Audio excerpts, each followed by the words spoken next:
Hello, beautiful soul family. Welcome to Monday Magic Intuitive Energy Reading. How the heck are you? It is crazy intense out there. Let's talk about it. So, we have had ongoing solar flares for about 2 weeks straight now. Just about every day, there has been at least one, if not multiple. We had we hit the KP4 and the KP6 this past week. The KP6 on the index was yesterday, and the KP4 was on Wednesday. We have had multiple M class flares that were so high they were almost X class. But it really is more about the frequency of the solar flares that keep coming in. At one point, I think we had 12 C class solar flares. I think that was yesterday, and 4 M class solar flares on Saturday. Friday was extremely active as well. We've had multiple coronal mass ejections sent towards Earth. And all week, the KP index, really for the last 2 weeks, the KP index has been marginally activated. If you look at the KP index and watch it regularly, there are plenty of times where there's nothing registering on the chart, right? There's no little green bars. We haven't reached a yellow bar. We're certainly not orange, right? Just zero. And so for the last 2 weeks to have at least a green bar every single day tells you how much we have been dealing with. And it was interesting because not this past week, but the week prior, it was kind of fun. Lots of good energy, right? It's activating, it's motivating. I even felt that things were easier, not last week, but the week prior. There was more space and there was more time. It just felt like I could accomplish more. Um, and yet, after a couple of weeks of that, it gets trying, it gets tiring. What was interesting is the Schumann resonance has been pretty mildly activated, pretty much quiet. The term that was used was maybe a little jittery, which I certainly felt jittery, but for me, it has felt more related to the solar weather than it has been to the Schumann resonance. But either way, there is a lot of energy to process. It is very, very activating for our nervous systems, for our body, for our minds. There's a lot of dreams, very vivid dreams, multiple vivid dreams in one night, disturbed sleep, whether it's the seniors running around TPing houses at midnight, or it's just jolts of energy in the middle of the night. So many dreams, but maybe I might dare to say more on the positive side than typical, which is interesting. And yet it can feel exhausting to be so active in your sleep. This past week, multiple days, Monday, Tuesday, Wednesday, especially. And I want to say I just have gotten used to it more so than I have felt more rested. But there were multiple days where I just woke up in the morning feeling like I need a nap and I just got out of bed. And so it's taxing on the body to keep sustaining this intensity and this pressure. There are a lot more synchronicities, and it's more so in the way, not so much numbers or even manifestations, but it's just kind of, I guess it would be a manifestation more than anything, but it's kind of like, I need this thing, and boom, there it is. And it's to me, it does feel synchronistic just as much as it is manifestation, that things are happening more quickly. And there's a strong sense of, and I'll have to do a whole nother video on this, but a strong sense of our power and authority to call in what we need. And sometimes it's at an emotional level before it's even at a cognitive level, and it's already there. So that we'll have to talk about, because that's a much bigger topic that I'm still receiving information on. So we'll talk about that very soon.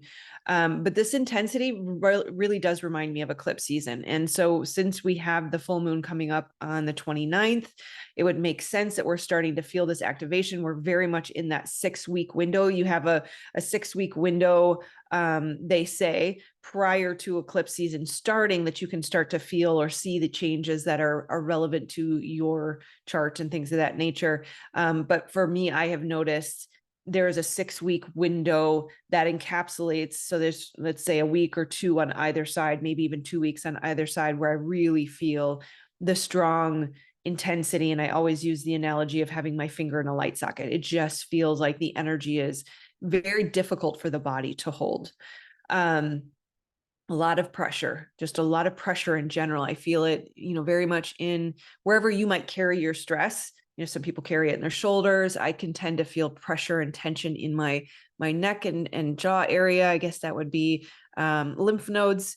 Some people will feel it in their stomach. It just really depends on how you and your body hold things. Another thing that I've noticed that's sort of applying pressure are old issues.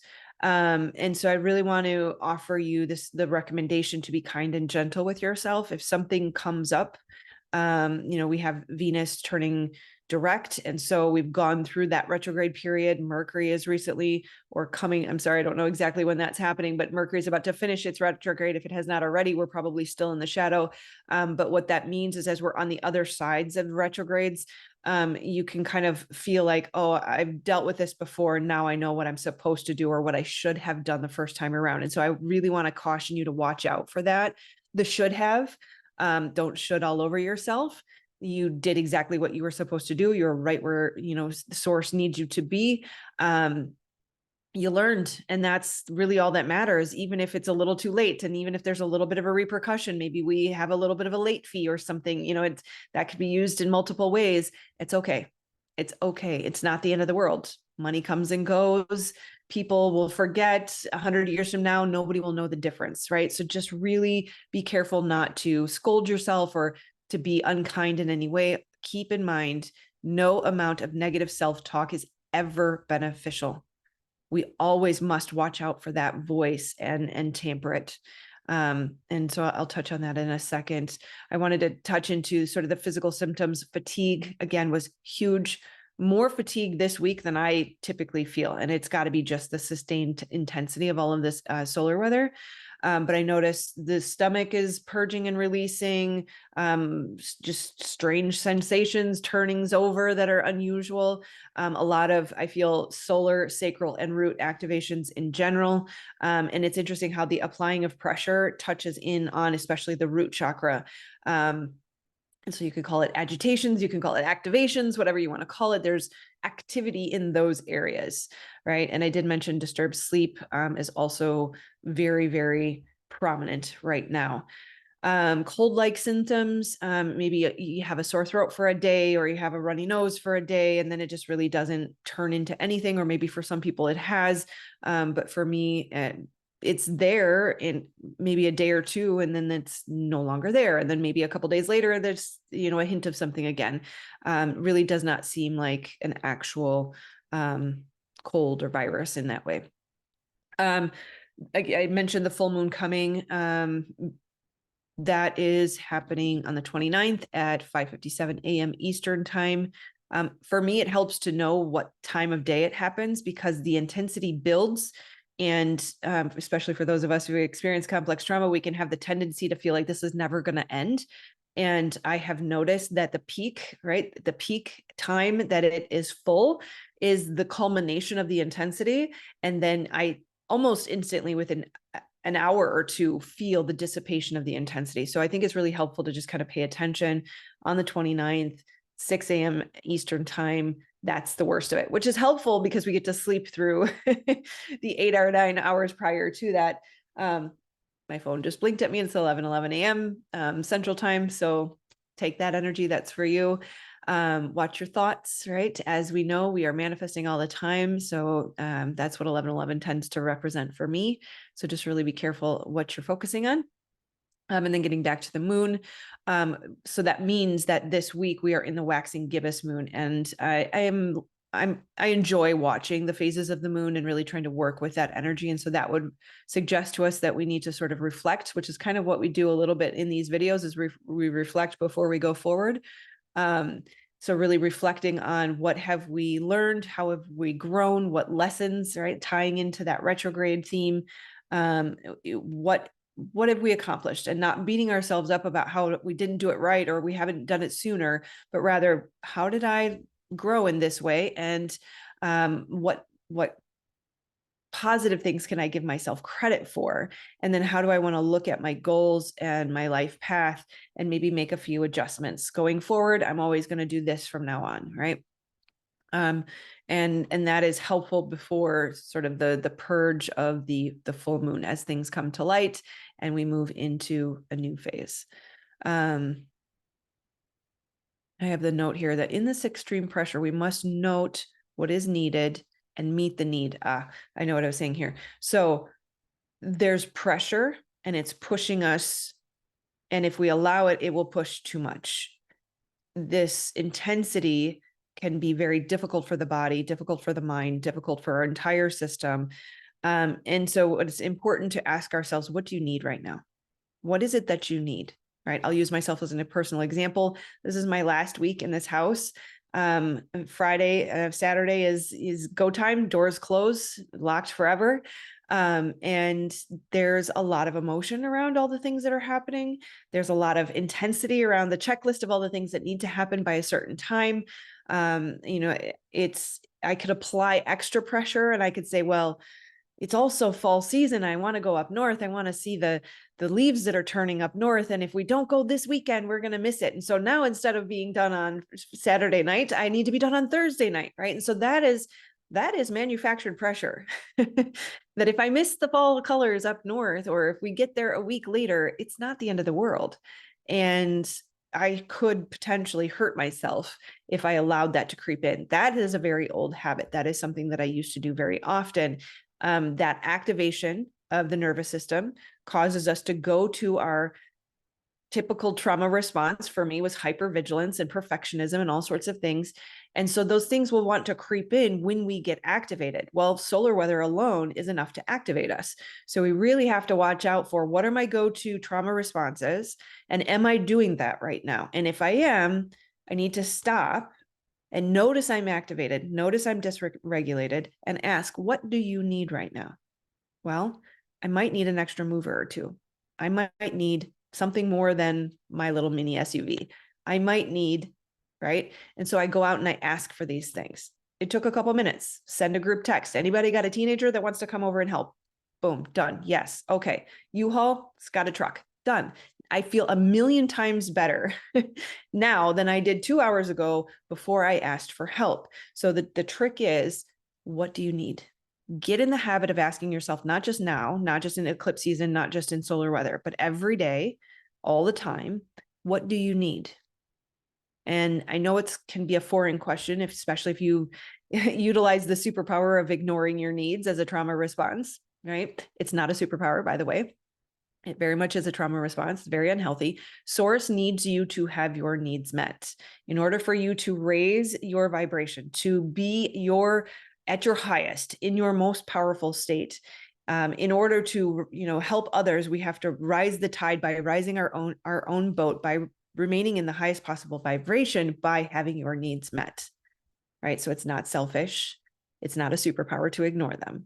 And moments like these is where it's really, really important to ask yourself, what do you need right now? And meet the need. Ask for help. Make a pivot. Take a break. Reduce the workload. Rest. Slow down. Be kind and gentle with yourself. Be patient with yourself and with others, because we're all going through this. This is the whole point of these videos, is to remind you you're not alone in this, right? And then, of course, the usual reminders: look for the silver lining, because there is one always. We just have to have eyes to see. We have to remember this is happening for me, not to me, which means something good is coming through this. It doesn't mean like, oh, you're being disciplined for your own good. No, it means something amazing will come of this if you allow yourself to receive it and to see it. If you choose to have the victim perspective and say, poor me, nothing ever works out for me, this is just another shitty day, then guess what you're going to get? They say that if you fight for your limitations, you get to keep them, right? So remember, everything always works itself out. Everything is always happening for your highest good, which is awesome and amazing, not punishment. And allow yourself to feel what you're feeling. Don't suppress the emotions. Don't hold back the tears. Did you know that cortisol, a stress hormone, is actually released through tears? So you can help de-stress by crying. But more so importantly, whatever you're feeling needs to move through you. And when we suppress emotion, that's how we create trauma and blocks in our body. We hold ourselves back and we give our bodies more to deal with. When an emotion really should be like water flowing under a bridge. It should move in and it should move out. And it will if you take the time to sit with it and allow it. Right. So if you allow it to move through, it will. You have to give it your focus and attention for a fair amount of time. That doesn't mean, oh, I feel the emotion. Okay, now I'm going on to the next thing. No, it's like 5 minutes. Sit with it for a few minutes, not until you decide to look at something else, but until the emotion itself has dissipated. And it can also be helpful to just look at our thoughts and choose not to be so interested in them. Don't assign meaning to them.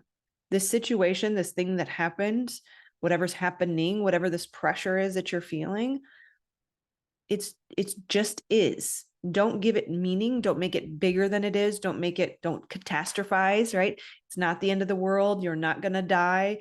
No one is going to disown you, right? If you look at kids on the playground, they fight. And then 10 minutes later, they're playing together again. These things happen. Just let it be what it is without attaching. So I will end on this note. Remember to be the observer. Being the observer is so critically important and yet difficult to articulate. Watch the watcher is my preferred phrase or way to say that, is look for the thinker versus the observer. Who is observing the thinker? Who is seeing the thought? Who is attaching and assigning meaning to the thought? Be the observer, don't be the thinker. And as you are able to separate yourself from the thinker, you start to see the thoughts from the outside. You start to recognize, I have a choice whether or not I'm going to assign meaning to this. I have a choice whether or not I'm going to engage with this thought. I have a choice whether or not this thought has any power or authority over me. And I get to determine whether or not I'm even interested in it.